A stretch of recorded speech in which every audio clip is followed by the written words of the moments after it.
America will be a Muslim country. America, the American government, secularism, democracy, capitalism, these are cancers. In fact, we don't talk enough about Islam.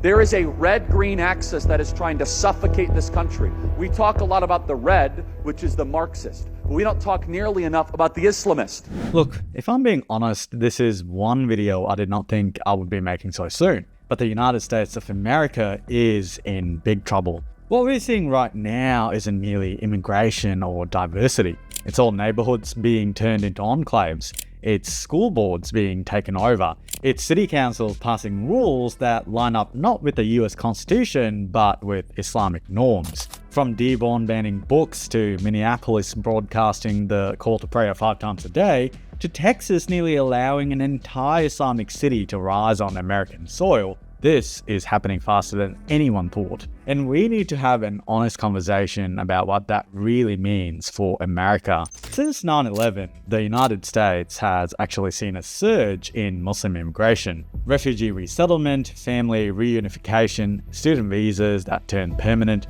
The inflow has been steady for 2 decades. And the results are crystal clear in a few key places. Take Dearborn, Michigan. In the 1980s, it was your classic Midwest blue-collar town. Today, around half the city's residents are Arab, most of them Muslim. It's not just a neighborhood here or there. Whole sections of Dearborn are now indistinguishable from Middle Eastern enclaves. Arabic is on store signs, mosques are on nearly every other block, and politically, Muslim candidates dominate the scene. Dearborn isn't just diverse, it's been transformed. Then look at Minneapolis. Starting in the 1990s, Somali refugees arrived in waves. Today, tens of thousands of Somali Muslims live in the Twin Cities, making it one of the largest Somali communities outside Africa. In some neighborhoods, English sometimes feels like the second language, and politically, it's had huge consequences.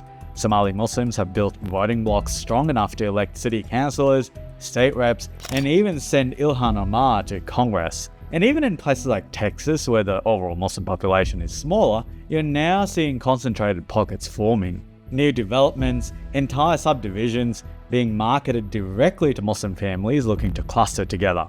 And this is reshaping the cultural map of America one county at a time. When you zoom out, the trend is obvious. In just over 20 years since 9/11, the Muslim population in the US has more than doubled. In 2000, the US had around 1,200 mosques. By 2020, nearly 2,770. That's more than a doubling in 2 decades. And they're not just confined to downtown anymore. These new mosques are popping up in suburbs and smaller towns. For a country that has gone to war with Islamist-run nations and experienced decades of Islamic terror against it, this has certainly been a major change. And recent protests for Palestine certainly let the mask slip, showing just how bad the issue had gotten. From entire campus takeovers, to some really suspicious public chants, to outright telling you that their plan is the dismantling and destruction of the United States. And in the form that it must come is that this empire, the American empire that's been hurting our people since the beginning, the imperial Western powers that have been hurting our people since the beginning, they must fall. And inshallah they will fall. And then there are people like this who outright chant what hostile nations like Iran chant against the USA.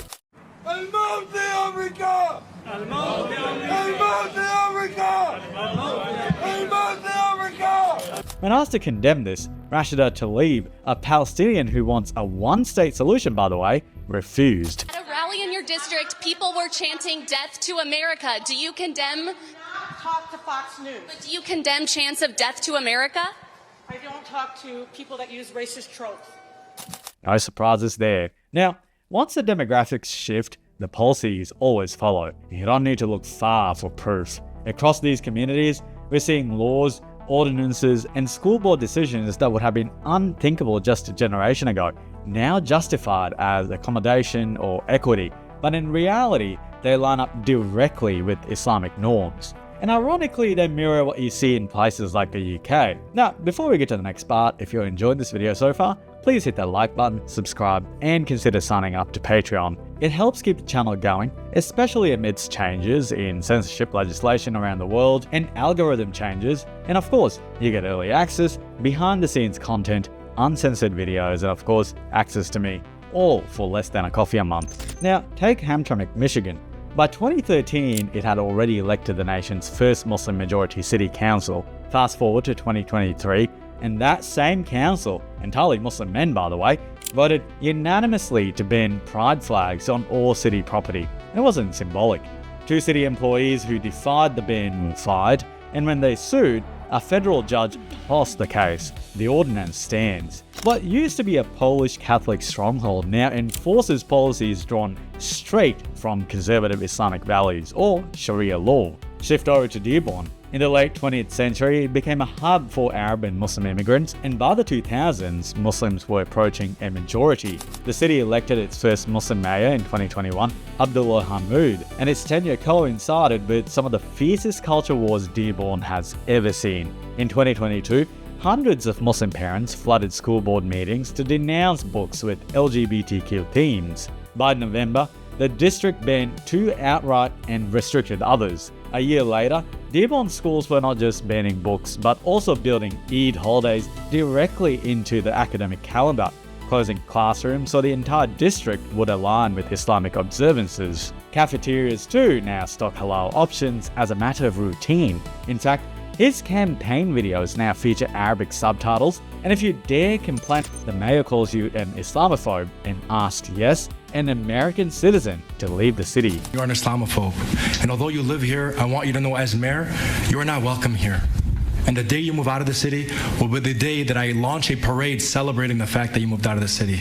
Mind you, he never apologized for this stunt because of course, they now see this city as theirs. That line has already been crossed. And then there's Minneapolis. Somali migration since the 1990s created what's often called Little Mogadishu, and by the 2010s, the community had already flexed its political muscle, electing local officials, then Ilhan Omar to Congress in 2018.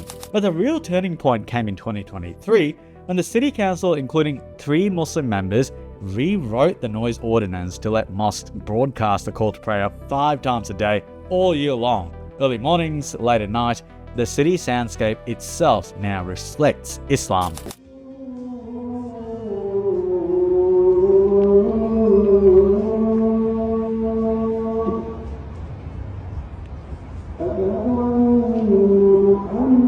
And this isn't confined to Michigan or Minnesota. Across the country, you see similar pushes. Halal food in New York schools, Eid holidays in Philadelphia, pressure campaigns in local councils. Even in Texas, you've now got Sharia patrols going around telling stores to stop selling alcohol and pork, as these are apparently Muslim areas. And not violate the religion of Islam by selling and distributing products that are against the religion, because we should love what Allah loves. It's the same story.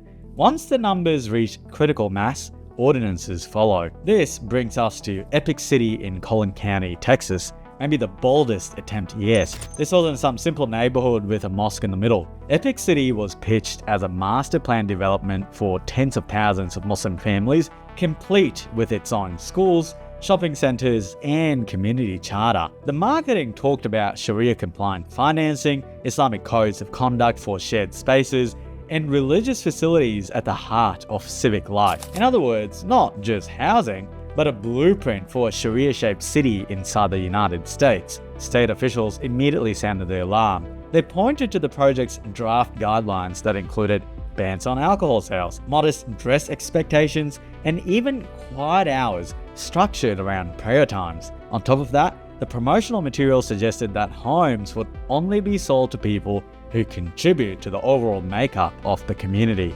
Politicians and investigators read that as a veiled attempt to keep non-Muslims out. Well, this is quite factual, so how about I let the planners tell you themselves in their own words. The way what we're doing, brother, like you cannot make it exclusive, like non-Muslims not allowed, kuffar not allowed. What we're doing, there's something called association fee. I don't know what it's called in Dubai. Like your maintenance fee that you pay yearly, cutting the service fee, to cut the grass, to remove the snow and whatnot. So that service fee will put there 75% of the service fee you're paying goes to the masjid. So they will automatically not want to come. Automatically, if you are a practicing Christian, I would advise you, why help the Muslims, you know?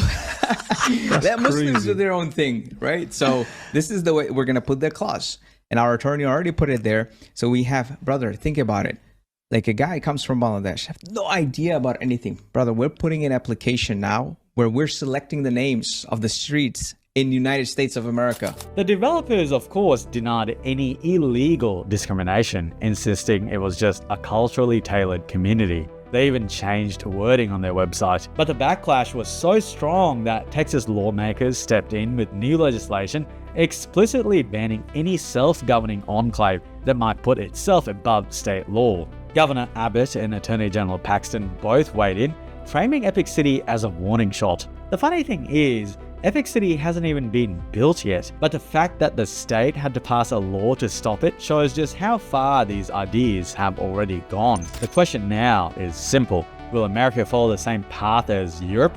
Because if you want a preview of where this road leads, just look at the UK. Trust me, I can tell you firsthand as an ex-Muslim, this path leads to civilizational collapse. In the UK, entire neighborhoods there have effectively become no-go zones. Local councils cave on cultural demands, whether it's gender-segregated swimming hours, schools scrubbing out lessons that might offend, or authorities hesitating to confront grooming gangs for fear of being called racist. Cities like Birmingham and parts of London show exactly what happens when enclaves grow strong enough to dictate terms. It hasn't brought harmony, it's bred division, emboldened extremists, and eroded public trust. America, of course, isn't at that stage yet, but Dearborn, Minneapolis, Hamtramck, even the proposed Epic City, they're early warning signs. They show how quickly demographics can harden into political power and how fast policies can shift once that happens. And that cause is simple: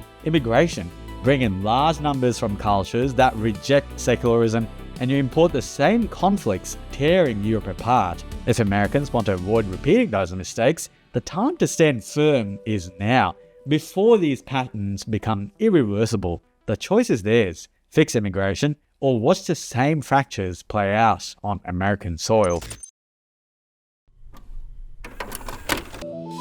In the neon haze of a broken dawn, steel towers hum, but the wild runs on. A shadow moves through the circus below, half machine, half beast, with a violet glow. They